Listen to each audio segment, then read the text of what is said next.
ವೀಕ್ಷಕರೇ, ಇಲ್ಲೊಮ್ಮೆ ನೋಡಿ, ಇಲ್ಲಿ ವಾಹನಗಳನ್ನು ನಿಲ್ಲಿಸಬಾರದು ಅನ್ನೋ ನಾಮಫಲಕ ಕಾಣ್ತಾ ಇದೆಯಲ್ಲ, ಇದರ ಸುತ್ತಲೂ ವಾಹನಗಳನ್ನು ನಿಲ್ಲಿಸಲಾಗಿದೆ. ಅರೆ, ಇದೇನಿದು ಅಂತೀರಾ? ಇದೇ ಕಣ್ರಿ ಚಿಕ್ಕಬಳ್ಳಾಪುರ ಅಂದ್ರೆ. ಎಲ್ಲಿ ವಾಹನ ನಿಲ್ಲಿಸಬಾರದೋ ಅಲ್ಲಿ ತಪ್ಪದೇ ನಿಲ್ಲಿಸೋದು, ಎಲ್ಲಿ ಮೂತ್ರ ವಿಸರ್ಜನೆ ಮಾಡಬಾರದೋ ಅಲ್ಲಿಯೇ ಗಬ್ಬೆಬ್ಬಿಸೋದು ನಮ್ಮ ಜಿಲ್ಲಾ ಕೇಂದ್ರದ ಜನತೆಯ ಸಹಜ ಮನಸ್ಥಿತಿ. ಇದನ್ನು ತಪ್ಪಿಸಲು ಹರಿಹರ ಬ್ರಹ್ಮರೇ ಬಂದರೂ ಸಾಧ್ಯವಾಗಲ್ಲ ಅಂತ ಹಲವರು ನಿರುತ್ಸಾಹ ವ್ಯಕ್ತಪಡಿಸಿದ್ದೂ ಇದೆ. ಆದರೆ ಇದೀಗ ನಗರಸಭೆ ಮಾಡಿರುವ ಆದೇಶವೊಂದು ಇಂತಹ ಎಲ್ಲ ಅಶಿಸ್ತಿನ ಕೆಲಸಗಳಿಗೆ ಬ್ರೇಕ್ ಹಾಕುವಂತೆ ಕಾಣುತ್ತಿದೆ. ಆದರೆ ಅದು ಸಮರ್ಪಕವಾಗಿ ಅನುಷ್ಠಾನ ಆಗಬೇಕು.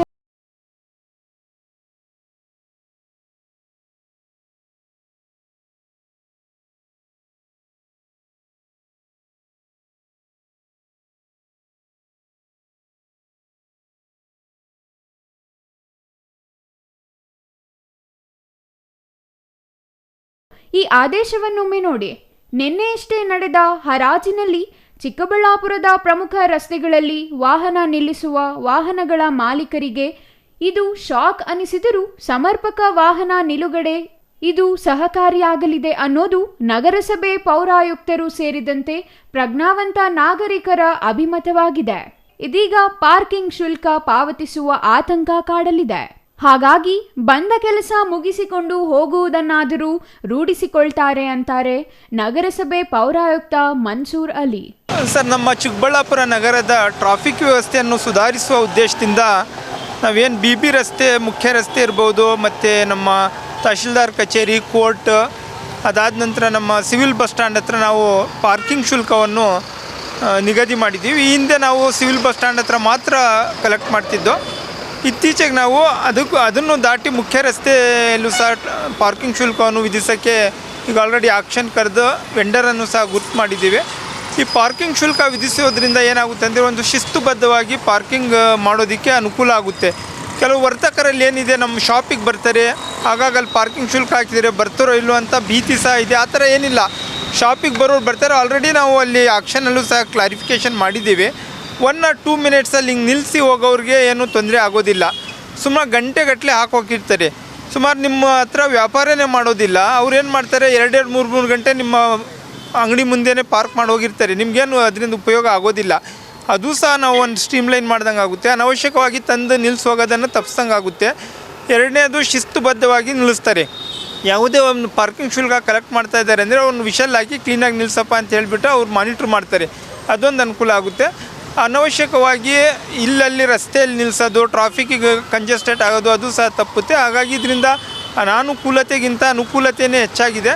ಈ ಹಿಂದೆ ನಮ್ಮ ಏನು ರಸ್ತೆ ಸುರಕ್ಷತಾ ಸಪ್ತಾಹ ಸಭೆಯಲ್ಲಿ ಜಿಲ್ಲಾಧಿಕಾರಿಗಳ ಹಂತದಲ್ಲಿ ಸಭೆ ಆಗಿತ್ತು, ಅದರಲ್ಲೂ ಸಹ ಚರ್ಚೆ ನಡೆದಿತ್ತು. ಆವಾಗ ಸಾಹೇಬರು ಸಹ ಡೈರೆಕ್ಷನ್ ಕೊಟ್ಟಿದ್ದರು, ಪಾರ್ಕಿಂಗ್ ಶುಲ್ಕ ವಿಧಿಸೋದಾದರೆ ವಿಧಿಸಿ ಅದನ್ನು ಒಂದು ಶಿಸ್ತುಬದ್ಧ ರೀತಿಯಲ್ಲಿ ವ್ಯವಸ್ಥೆ ಮಾಡಿ ಅಂತ ಹೇಳಿಬಿಟ್ಟು. ಹಾಗಾಗಿ ನಾವು ಹಂತ ಹಂತವಾಗಿ ಎಲ್ಲ ಕಡೆ ವಿಸ್ತರಿಸ್ತಾ ಇದ್ದೇವೆ. ಹಾಗಾಗಿ ಸಾರ್ವಜನಿಕರಿರ್ಬೋದು, ವರ್ತಕರಿರ್ಬೋದು ಎಲ್ಲ ಸಹಕಾರ ಕೊಟ್ಟರೆ ತುಂಬ ವ್ಯವಸ್ಥಿತವಾಗಿ ನಮ್ಮ ಸಿಟಿಯನ್ನು ನಾವು ವ್ಯವಸ್ಥಿತವಾಗಿ ನಿರ್ವಹಣೆ ಮಾಡ್ಬೋದು ಟ್ರಾಫಿಕನ್ನು. ಸರ್, ಇನ್ನೂ ಒಂದು ವಾರ 15 ದಿನ ಬೇಕಾಗುತ್ತೆ. ನಾವೆಲ್ಲ ಮಾರ್ಕಿಂಗ್ ಮಾಡಬೇಕಾಗುತ್ತೆ, ಎಲ್ಲಿ ಪಾರ್ಕಿಂಗ್ ನಿಲ್ಲಿಸಬೇಕು, ಎಲ್ಲಿ ಫ್ರೀ ಪಾರ್ಕಿಂಗ್ ಇರುತ್ತೆ, ಮತ್ತು ಬೋರ್ಡ್ ಎಲ್ಲ ಹಾಕಬೇಕಾಗುತ್ತೆ. ಎಲ್ಲ ವ್ಯವಸ್ಥೆ ಆದ ನಂತರ ಅನದರ್ 15 days 20 ಡೇಸಲ್ಲಿ ಪಾರ್ಕಿಂಗ್ ಶುಲ್ಕ ಆರಂಭ ಆಗುತ್ತೆ. ಸರ್, ಅರೌಂಡ್ 5 ರೂಪೀಸ್ ಇದೆ. ಡೀಟೇಲ್ಸ್ ನಿಮಗೆಲ್ಲ ಹೇಳ್ತೀನಿ ನಾನು. 2 ಗಂಟೆವರೆಗೂ 1 to 2 hours ಇರುತ್ತೆ ಸ್ಲ್ಯಾಬ್. ಅದಾದ ನಂತರ ಪ್ರತಿ ಗಂಟೆಗೆ 2 ರೂಪಾಯಿ ಇನ್ಕ್ರೀಸ್ ಆಗ್ತಾ ಹೋಗುತ್ತೆ. ಹಾಗಾಗಿ ಅಂತ ಏನು ಬರ್ಡನ್ ಮಾಡಿಲ್ಲ, ಶಿಸ್ತು ತರೋದಕ್ಕೆ. ಇದರಿಂದ ನಮಗೇನು ನಗರಸಭೆಗೆ ಲಾಭ ಏನು ಬರೋದಿಲ್ಲ, ಲಾಭ ಮಾಡೋ ಉದ್ದೇಶ ಇಲ್ಲ. ಅಂದರೆ ಒಂದು ಟ್ರಾಫಿಕ್ ವ್ಯವಸ್ಥೆಯಲ್ಲಿ ಒಂದು ಶಿಸ್ತು ಬರಲಿ ಅಂತ ಹೇಳೋ ಉದ್ದೇಶದಿಂದ ನಾವು ಇದನ್ನು ಮಾಡಿದ್ದೇವೆ. ಹಾಗಾಗಿ ಎಲ್ಲರೂ ಸಹಕರಿಸಬೇಕಾಗಿ ನಾನು ಕೇಳ್ಕೊಳ್ತೇನೆ. ಕೇಳಿದ್ರಲ್ಲ, ನಗರದ ಪ್ರಮುಖ ರಸ್ತೆಗಳಲ್ಲಿ ಅಡ್ಡಾದಿಡ್ಡಿಯಾಗಿ ವಾಹನಗಳನ್ನು ನಿಲ್ಲಿಸುವ ಮೂಲಕ ನಗರದ ಸೌಂದರ್ಯಕ್ಕೆ ಧಕ್ಕೆ ತರುವ ಜೊತೆಗೆ ಅಪಘಾತಗಳಿಗೂ ಕಾರಣವಾಗುತ್ತಿದೆ. ಇಂತಹ ಅವ್ಯವಸ್ಥೆಗಳನ್ನು ಸರಿಪಡಿಸಲು ಈ ಪಾರ್ಕಿಂಗ್ ಶುಲ್ಕ ಸಹಕಾರಿಯಾಗಲಿದೆ ಅಂತಾರೆ ನಮ್ಮ ಪೌರಾಯುಕ್ತರು. ಆದರೆ ಇದೇ ಪೌರಾಯುಕ್ತರು ಮಾಡಬೇಕಾದ ಮತ್ತೊಂದು ಕೆಲಸವೂ ಇದೆ. ಅದು ಏನಂತೀರಾ? ನಗರದ ಪ್ರಮುಖ ರಸ್ತೆಗಳ ಪಕ್ಕದಲ್ಲಿರುವ ಫುಟ್ಪಾತ್ಗಳನ್ನು ಈಗಾಗಲೇ ಹಲವು ಅಂಗಡಿಗಳವರು ಆಕ್ರಮಿಸಿಕೊಂಡಿದ್ದಾರೆ. ಇದರಿಂದ ಪಾದಚಾರಿಗಳು ಸಂಚಾರ ಮಾಡಲು ನಗರದಲ್ಲಿ ಪಾದಚಾರಿ ಮಾರ್ಗವೇ ಇಲ್ಲವಾಗಿದೆ. ಇನ್ನು ಪಾದಚಾರಿ ಮಾರ್ಗ ಅಂಗಡಿಗಳವರು ಆಕ್ರಮಿಸಿಕೊಂಡಿದ್ದಾರೆ. ಅದಕ್ಕೆ ಹೊಂದಿಕೊಂಡೇ ಇರುವ ರಸ್ತೆಯ ತುದಿಯಲ್ಲಿ ವಾಹನಗಳನ್ನು ನಿಲ್ಲಿಸಲಾಗುತ್ತದೆ.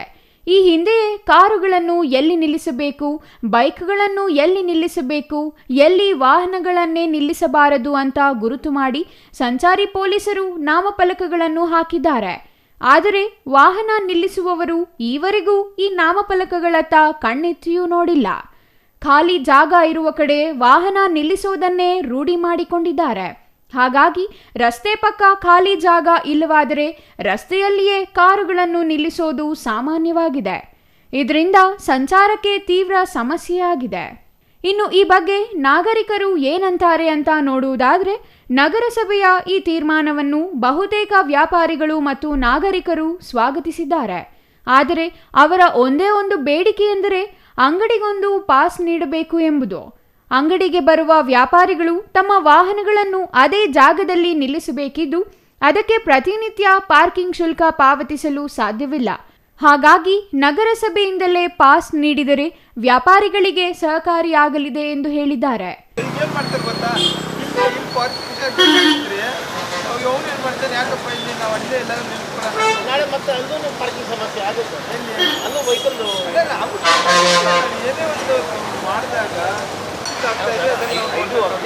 ನಾನು ಕೇಳ್ತಾ ಇರೋದು, ಗೋಪಿ ರೋಡಲ್ಲಿ ಈಗಿನ ಹೆಚ್ಚಿಗೆ ವಹಿವಾಟು ನಡೆಯುತ್ತೆ, ಬಜಾರ್ ರೋಡಲ್ಲಿ ಇದರಿಂದ ಹೆಚ್ಚಿಗೆ ಅಂಗಡಿಗಳಿವೆ. ಬಟ್ ಅಲ್ಲೂ ಪಾರ್ಕಿಂಗ್ ವ್ಯವಸ್ಥೆ ಇಲ್ಲ. ಬರೋದಿದ್ರು ಪ್ಲಾನ್ ಮಾಡ್ತಾ ಇದ್ದೀವಿ, ವೈಟ್ ಮಾಡೋದಕ್ಕೆ ಪ್ಲಾನ್ ಮಾಡ್ತೇವೆ. ಹೇಗೆಂದರೆ ಅಲ್ಲಿಂದ ಇಲ್ಲಿ ತೊಂದರೆ ಆಗ್ತಾ ಇದೆ. ನಮಗೆ ಬಿ ಬಿ ರೋಡಲ್ಲಿರೋ ವ್ಯವಹಾರ. ಸರ್, ನನ್ನ ಹೆಸರು ಬದ್ರಿನಾಥ್ ಅಂದ್ಬಿಟ್ಟು. ನಾವು ಇಲ್ಲೇ ಬಿ ಬಿ ರೋಡಲ್ಲಿ ಹಾರ್ಡ್ವೇರ್ ವ್ಯಾಪಾರ ಮಾಡ್ತಾಯಿದ್ದೀವಿ. ಈ ಪಾರ್ಕಿಂಗ್ ಬಗ್ಗೆ ನಮ್ಮ ಕಮಿಷನರ್ ಸಾಹೇಬರು ಹೇಳಿದ್ರು. ಬಟ್ ಒಂದು ಅಂಗಡಿಗೆ ಒಂದು ಪಾಸ್ ಕೊಟ್ಟು ಅಟ್ಲೀಸ್ಟ್ ಒಂದು ಯಾರಾದರೂ ಕಸ್ಟಮರ್ ಬಂದರೂ ಒಂದು 30 ನಿಮಿಷ ಫ್ರೀ ಟೈಮ್ ಅಂತ ಕೊಡಲಿ, ಆಮೇಲಿಂದ ಶುಲ್ಕ ವಿಧಿಸಲಿ. ಅದು ಒಂದು ನಮಗೂ ಅನುಕೂಲ ಆಗುತ್ತೆ. ಮತ್ತು ಇನ್ನೊಂದು ಏನಾಗ್ತಾಯಿದೆ ಅಂದರೆ, ಬೇರೆ ರೋಡಲ್ಲಿ ವ್ಯವಹಾರ ಮಾಡೋವ್ರಿಗೆ, ಬಜಾರ್ ರೋಡ್ ಆಗಲಿ, ಒ ಪಿ ಒ ರೋಡ್ ಆಗಲಿ, OMB ರೋಡ್ ಆಗಲಿ, ಅಲ್ಲಿ ಬಟ್ಟೆ ಅಂಗಡಿಗಳವ್ರಿಗೆ ಇದು ಕಡೆ ಹೋಗೋರಿಗೆಲ್ಲ ಬಿ ಬಿ ರೋಡೇ ಪಾರ್ಕಿಂಗ್ ಆಗಿದೆ. ಅದರಿಂದ ನಮಗೆ ಇಲ್ಲಿ ತುಂಬ ಪಾರ್ಕಿಂಗ್ ಸಮಸ್ಯೆ ಆಗ್ತಾಯಿದೆ, ನಮಗೂ ವ್ಯಾಪಾರಕ್ಕೆ ಸಮಸ್ಯೆ ಆಗ್ತಾಯಿದೆ. ಅಲ್ಲಿ ಹೋಗೋವ್ರಿಗೆ ಇಲ್ಲಿ ಪಾರ್ಕಿಂಗ್ ಹಾಕಿದ್ರೆ ಇಲ್ಲಿ ವ್ಯಾಪಾರಕ್ಕೆ ಬರೋವ್ರಿಗೆ ಜಾಗ ಇದು ವೆಹಿಕಲ್ ನಿಲ್ಲಿಸಲಿಕ್ಕೆ ಸ್ಥಳ ಇಲ್ಲ. ಅದ್ರ ಬಗ್ಗೆ ಸ್ವಲ್ಪ ಪರಿಶೀಲನೆ ಮಾಡಲಿ, ಆವಾಗ ನಮಗೂ ವ್ಯಾಪಾರ ಚೆನ್ನಾಗಾಗುತ್ತೆ. ಅಲ್ಲ, ಈಗ ಇದರಿಂದ ಸಮಸ್ಯೆ ಏನು, ಅನುಕೂಲ ಏನು ಅನನುಕೂಲ ಏನು? ಸರ್, ಅನನುಕೂಲ ಅನ್ನೋದಕ್ಕಿಂತ ಅನುಕೂಲನೇ ಚೆನ್ನಾಗಿದೆ. ಪಾರ್ಕಿಂಗ್ ಫೀ ಹಾಕಿದ್ರೆ ಕರೆಕ್ಟಾಗಿ ಕ್ಲೀನಾಗಿ ನಿಲ್ಲಿಸ್ತಾರೆ, ಶಿಸ್ತಿರುತ್ತೆ. ನಮ್ಮದು ಇವತ್ತು ಬೆಂಗಳೂರಿಗೆ ತುಂಬ ಹತ್ತಿರವಾಗಿ ಬೆಳೀತಾ ಇದೆ, ತುಂಬ ಫಾಸ್ಟಾಗಿ ಬೆಳೀತಾ ಇದೆ. ಅಲ್ಲಿಂದ ಇದು ಬಂದರೆ ಶಿಸ್ತು ಇಲ್ಲೂ ಚೆನ್ನಾಗಿರುತ್ತಲ್ಲ ಸರ್. ಇವಾಗ ಬೆಂಗಳೂರು ಬೇರೆ ಪ್ರದೇಶಗಳಲ್ಲಿ ಹೋದರೆ ನಾವು ಹೆಂಗೆ ತಗ್ಗಿ ಬಗ್ಗೆ ನಡೀತೀವಿ, ಯಾಕೆ ಇಲ್ಲೂ ನಡಿಬಾರ್ದು? ಇಲ್ಲಿ ಅದೇ ಥರ ನಡೆದಿದ್ರೆ ಪಾರ್ಕಿಂಗು ಫೈನ್ ಹಾಕೋದು ಏನಿತ್ತು? ಇಲ್ಲ ಅಲ್ಲ. ಜನರಷ್ಟಕ್ಕೆ ಜನರೇ ತೊಂದರೆ ಮಾಡ್ಕೊಂಡಿರೋದು ವಿನಃ ಇವ್ರು ಮಾಡ್ತಾ ಇರೋದೇನಲ್ಲ ಅಲ್ಲ. ಮುಖ್ಯವಾಗಿ ಬಿಬಿ ರಸ್ತೆಯಲ್ಲಿ ವಾಹನಗಳನ್ನು ನಿಲ್ಲಿಸುವವರು ಕೇವಲ ಬಿಬಿ ರಸ್ತೆಯಲ್ಲಿ ಮಾತ್ರ ವ್ಯಾಪಾರ ವಹಿವಾಟು ಮಾಡದೆ ಬಜಾರ್ ರಸ್ತೆ, OPO ರಸ್ತೆ, ಗಂಗಮ್ಮಗುಡಿ ರಸ್ತೆಗೆ ಹೋಗುವವರಿಗೂ ಬಿಬಿ ರಸ್ತೆಯೇ ಪಾರ್ಕಿಂಗ್ ಜಾಗವಾಗಿದೆ. ಪಾರ್ಕಿಂಗ್ ಶುಲ್ಕ ಹಾಕಿದರೆ ಶಿಸ್ತಾಗಿ ವಾಹನಗಳನ್ನು ನಿಲ್ಲಿಸುತ್ತಾರೆ. ಹಾಗಾಗಿ ಪಾರ್ಕಿಂಗ್ ಶುಲ್ಕ ಹಾಕಲಿ, ಆದರೆ ಅಂಗಡಿಗಳವರಿಗೆ ಪಾಸ್ ನೀಡಲಿ ಎಂಬ ಬೇಡಿಕೆ ಇಟ್ಟಿದ್ದಾರೆ. ಇದಕ್ಕೆ ಪೌರಾಯುಕ್ತರು ಒಪ್ಪಿಗೆ ನೀಡಿದ್ದು, ಅಂಗಡಿಗೆ 1 ಅಥವಾ 2 ಪಾಸ್ ನಗರಸಭೆಯಿಂದ ನೀಡುವುದಾಗಿ ಹೇಳಿದ್ದಾರೆ. ಒಟ್ಟಿನಲ್ಲಿ ಚಿಕ್ಕಬಳ್ಳಾಪುರ ನಗರದಲ್ಲಿಯೂ ಪಾರ್ಕಿಂಗ್ ಶುಲ್ಕ ಜಾರಿಗೆ ಬರುತ್ತಿದ್ದು, ಇದರಿಂದ ಯಾರಿಗೂ ತೊಂದರೆಯಾಗದಂತೆ ಅತ್ಯಂತ ಕನಿಷ್ಠ ದರಗಳನ್ನೇ ನಿಗದಿ ಮಾಡಿದ್ದಾರೆ. ಇದರಿಂದ ಶಿಸ್ತು ಮೇಂಟೈನ್ ಆಗ್ತದೆ. ಆಮೇಲೆ ವೆಹಿಕಲ್ಲು ಆಟೋಮೆಟಿಕ್ಲಿ ಕಡಿಮೆ ಆಗ್ತದೆ. ಆಮೇಲೆ ಈಸಿಯಾಗಿ ಸರಳವಾಗಿ ವೆಹಿಕಲ್ ಓಡಾಡೋದಕ್ಕೂ ಅನುಕೂಲ ಆಗ್ತದೆ. ನಮ್ಮ ಪಾರ್ಕಿಂಗಿಂದ ಈಗ ನಮಗೆ ಸಮಸ್ಯೆ, ಈ ಗಾಡಿಗಳು ಬಂದಾಗ ನಮ್ಮ ಹತ್ರ ಗಾಡಿಗಳು ನಿಲ್ಸೋಕ್ಕೆ ಜಾಗ ಇರಲ್ಲ, ತುಂಬ ಎಲ್ಲ ಗಾಡಿಗಳು ಹಾಕಿರೋದ್ರಿಂದ. ಆಮೇಲೆ ತಿರ್ಗಿ ನಮಗೂ ಲೋಡ್ಗಳು ಬರ್ತವೆ. ಲೋಡ್ಗಳು ಬಂದಾಗ ಲೋಡಿಂಗ್ ಮಾಡಿಸ್ಬೇಕು, ಅನ್ಲೋಡಿಂಗ್ ಮಾಡಿಸ್ಬೇಕು, ಅದಕ್ಕೂ ತೊಂದರೆ ಆಗ್ತದೆ. ಇದರಿಂದ ಇಂಥ ಅಂಗಡಿಗಳಿಗೆಲ್ಲ ಸ್ವಲ್ಪ ಟೈಮ್ ಕೊಡಬೇಕು. Thoudanahalli Ramesh, CTV news, Chikkaballapur.